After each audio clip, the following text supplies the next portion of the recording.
क्या कभी ऐसा लगा है कि सब कुछ होते हुए भी कुछ अधूरा है? बाहर की दुनिया शांत है, लेकिन भीतर जैसे कोई आवाज लगातार बोल रही है, कुछ ठीक नहीं है। कोई काम नहीं है, कोई लड़ाई भी नहीं है, फिर भी दिल भारी है। क्यों? क्योंकि हमने कभी उस जगह को नहीं देखा जहां सबसे ज्यादा गंदगी जमा होती है, हमारा मन। हम रोज अपने कपड़े बदलते हैं, मोबाइल क्लीन करते हैं, बाल संवारते हैं, लेकिन जो मन के अंदर धूल जम गई है, उसे कभी हटाया है? हर छोटी बात जो चुप गई थी, हर वो बात जो अनकही रह गई, हर वो डर, हर वो गलत फहमी, हमने सब कुछ मन के किसी कोने में दबा दिया। और धीरे धीरे वही कोना हमारा सबसे बड़ा बोझ बन गया। आज इस वीडियो में हम बात करेंगे उसी मन की, जो सोचता भी है, बहकाता भी है, और अगर जागरूक न रहे तो तोड़ भी देता है। हम जानेंगे कि कैसे हमारा मन हमारा गुलाम बन सकता है, अगर हम उसे रोज थोड़ा काम दें, थोड़ा ध्यान दें और थोड़ा प्रेम दें। गौतम बुद्ध ने कहा था, जिसने अपने मन को जीत लिया, उसने पूरी दुनिया जीत ली। क्योंकि असली लड़ाई बाहर नहीं, अपने भीतर होती है। और जब तुम अपने ही विचारों के ऊपर खड़े हो जाते हो, तब तुम हर डर, हर भ्रम, हर दुख को पार कर जाते हो। तो आज से एक नई शुरुआत करते हैं।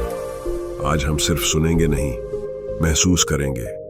हर शब्द, हर विचार, हर सच जो तुम्हारे भीतर कहीं गूंजता है और कहता है, अब बस, अब जागने का समय आ गया है। एक राज्य का वैभव दूर दूर तक फैला हुआ था। स्वर्ण महलों की चमक, हजारों सेवकों की चहल पहल और राजा विक्रम की ख्याति, यह सब किसी स्वप्न जैसा लगता था। हर रोज दरबार में मंत्रियों की भीड़ लगी रहती, न्याय की घोषणाएं होती, प्रजा की जय जयकार गूंजती। लेकिन इन सब के बीच एक शून्य ऐसा था जो केवल विक्रम ही महसूस कर सकता था। हर दिन की शुरुआत जीत के घोष से होती, लेकिन हर रात अकेलेपन की चुप्पी में डूब जाती। उसने जितना बाहर को जीता, उतना ही भीतर खुद से हारता चला गया। रातों में नींद उसका साथ छोड़ चुकी थी और दिन उसे थका देते थे। लेकिन थकावट शरीर की नहीं थी, आत्मा की थी। वह बार बार सोचता, क्या यही जीवन है? सब कुछ होते हुए भी कुछ तो ऐसा है जो नहीं है। जब वह दर्पण में देखता तो एक तेजस्वी राजा की छवि दिखती, लेकिन उसकी आंखों में कोई गहराई नहीं होती, बस एक थकी हुई बेचैनी होती थी, जैसे कुछ भीतर से आवाज दे रहा हो, तू खुद को कब देखेगा? इस सवाल ने विक्रम को बेचैन कर दिया। उसके पास उत्तर नहीं थे, लेकिन उसकी आत्मा जैसे अब प्रश्नों के द्वार खोल चुकी थी। और जब सवाल सच्चे हों, तो रास्ता भी अपने आप बनता है। एक दिन किसी पुराने संत की बात उसके कानों तक पहुंची। एक भिक्षु हिमालय की तलहटी में रहता है, जो बोलता कम है लेकिन सुनता बहुत है। विक्रम को पता नहीं था कि वह क्या चाहता है, बस एक आंतरिक धक्का था जो उसे महलों से निकालकर पहाड़ों की ओर ले गया। वह चुपचाप सब कुछ छोड़कर उस भिक्षु की तलाश में निकल पड़ा। कोई शोर नहीं, कोई सेना नहीं, सिर्फ वह और उसका सवाल। दूर एक गुफा में, जहां सूरज की किरणें सोती थीं और नदियां मानो हर पत्थर को ध्यान में ले जा रही थीं, वहीं उसे वह भिक्षु मिला। आंखों में शांति, मुख पर मौन और एक ऐसी उपस्थिति जो शब्दों से ज्यादा कहती थी। विक्रम ने सारी बात बताई, अपनी बेचैनी, अपनी तलाश, और पूछा, आप मुझे क्या देंगे? भिक्षु मुस्कुराया और कहा, मैं कुछ नहीं दूंगा, लेकिन तुम खुद को देखना सीख सकते हो। उसने विक्रम को एक गुफा की ओर इशारा किया और बस इतना कहा, जाओ, वहां बैठो, न कुछ बोलो, न कुछ सोचो, बस देखो। अपने भीतर जो भी आता है उसे देखो, उसे रोको मत। विक्रम थोड़ा उलझा, थोड़ा डरा, लेकिन लौटने का कोई कारण भी नहीं था। उसने वह गुफा चुनी और वहां बैठ गया। एक राजा, पहली बार बिना किसी दरबार के, बिना किसी सैनिक के, अपने ही मन के सामने। पहले दिन उसे कुछ समझ नहीं आया, बस विचारों की भीड़ थी। अतीत की घटनाएं, भविष्य की योजनाएं, डर, लालसा, पश्चाताप, सब एक एक करके सामने आने लगे। वह कभी घबरा जाता, कभी थक जाता, लेकिन भिक्षु ने उसे कहा था, बस देखो। और यही वह कर रहा था। धीरे धीरे एक अजनबी की तरह खुद को देख रहा था। उसके भीतर जैसे एक दर्पण खुल गया था, जिसमें वह पहली बार साफ साफ दिखने लगा। कभी वह रोता, कभी चुप रहता, जैसे सालों की थमी हुई भावनाएं बह रही थीं। दिन बीते, शायद सप्ताह भी, लेकिन समय का मतलब खो गया था। अब उसे समझ आने लगा था कि वह जो समझता था कि मैं हूं, वह सिर्फ विचारों, भावनाओं और पहचान का एक खेल था। लेकिन उसके भीतर कोई था, एक साक्षी, जो सब कुछ देख रहा था, लेकिन कुछ भी नहीं हो रहा था। यही पहला बोध था कि जीवन की हलचल से परे भी एक शांति है, जो भीतर पहले से मौजूद है। वह विक्रम अब भी वहीं था, लेकिन अब वह अपने भीतर की आवाज को सुनना सीख गया था। बाहर की दुनिया से उसका संबंध टूटा नहीं था, लेकिन अब वह उस पर निर्भर नहीं था। उसकी पहली यात्रा पूरी नहीं हुई थी, लेकिन दिशा स्पष्ट हो गई थी।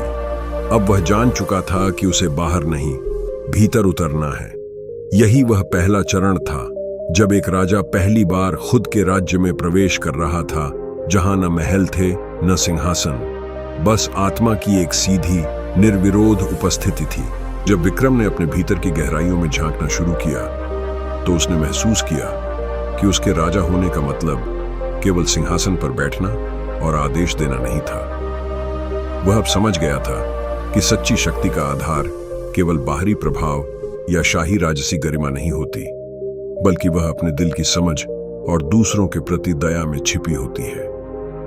वह दिन रात सोचता रहता कि उसने अब तक अपने प्रजा के लिए क्या किया। क्या वे खुश हैं? क्या वे सुरक्षित हैं? पहले तो उसे लगाता था कि राजा होना केवल शाही दिखावे और महलों की चमक धमक से जुड़ा है, लेकिन अब उसकी सोच पूरी तरह बदल गई थी।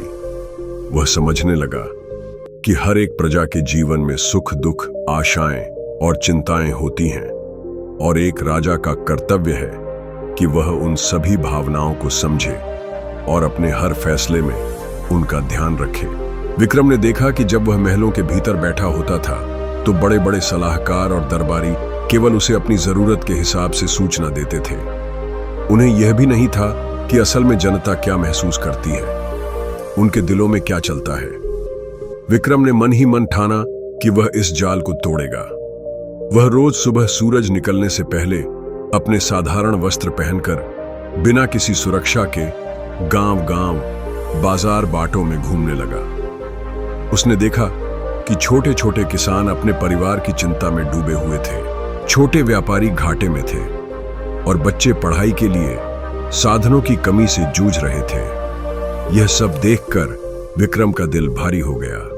उसकी आंखों में आंसू आ गए, क्योंकि उसे समझ आ गया कि वह सत्ता के भ्रम में इतना खो गया था कि उसने अपने लोगों की असली समस्याओं को कभी समझा ही नहीं। वह सीधे लोगों से मिलने लगा, उनके दुख सुनने लगा। वह जान गया कि कई बार तो उनके पास इतना भी नहीं होता कि वे अपनी दिनचर्या के लिए जरूरी चीजें खरीद सकें। किसान बारिश के अभाव में खेतों में पसीना बहाते थे, लेकिन उन्हें सरकारी सहायता नहीं मिलती थी। विक्रम ने ठाना कि वह बदलाव लाएगा। वह अपने प्रजा की तकलीफों को दूर करेगा। वह अपने दरबार में वापस जाकर साफ साफ बोला कि अब हर फैसले में जनता की भलाई को सर्वोपरि रखा जाएगा। उसने यह भी कहा कि जो लोग अपने स्वार्थ के लिए लोगों को नुकसान पहुंचाएंगे, उनके खिलाफ सख्त कदम उठाए जाएंगे। इस बात ने दरबार में हलचल मचा दी, लेकिन विक्रम की नीयत इतनी साफ थी कि वह किसी भी आलोचना से नहीं डरा। समय के साथ विक्रम ने नए कानून बनाए जो गरीबों और कमजोरों के अधिकारों की रक्षा करते थे।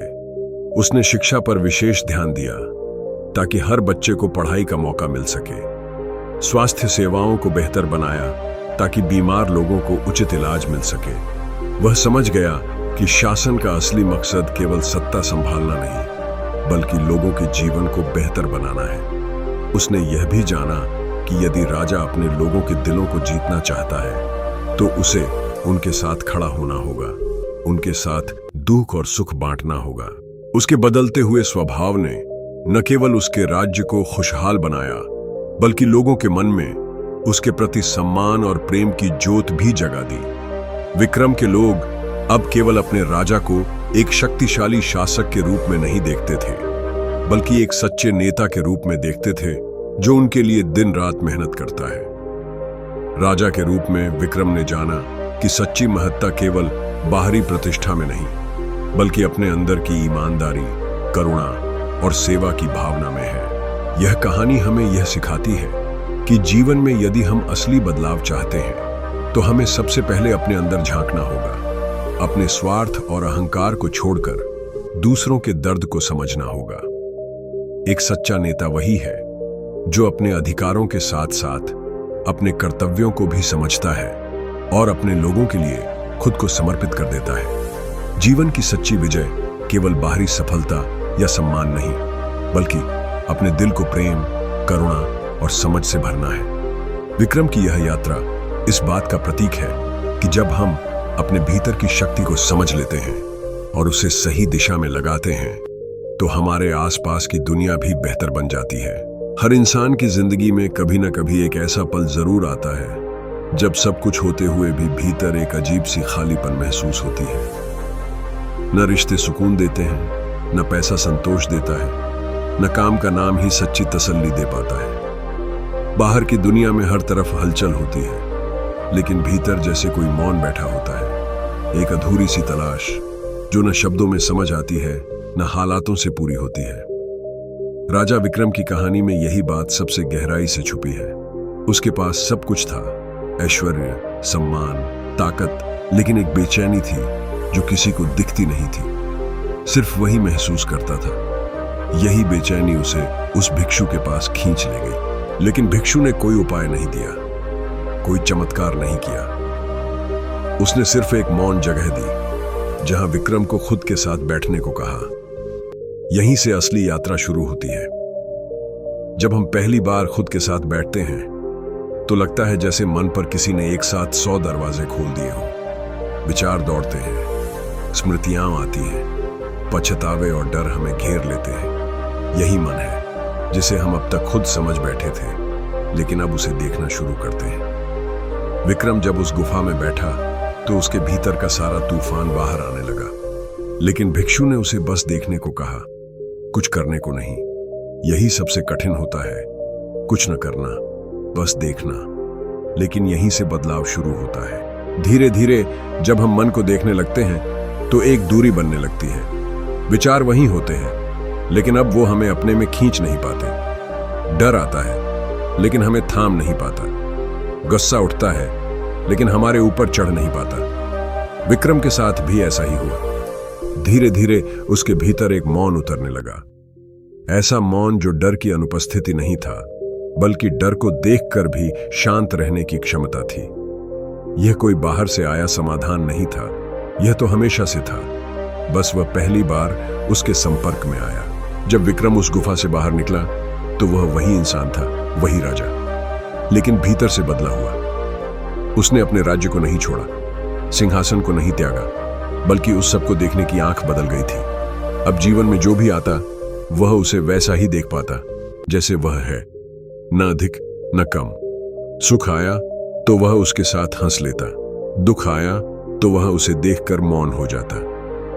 अब मन उसका मालिक नहीं, सहयोगी बन गया था। और यही असली शांति है, जब आप जीवन के बीच खड़े होकर भी भीतर से अडोल रह सकें। यही कहानी हमें सिखाती है कि असली खोज बाहर नहीं, भीतर है। लेकिन उस भीतर जाने के लिए हमें पहले बाहर की दुनिया से थोड़ा हटकर खुद के साथ बैठने की हिम्मत करनी होगी।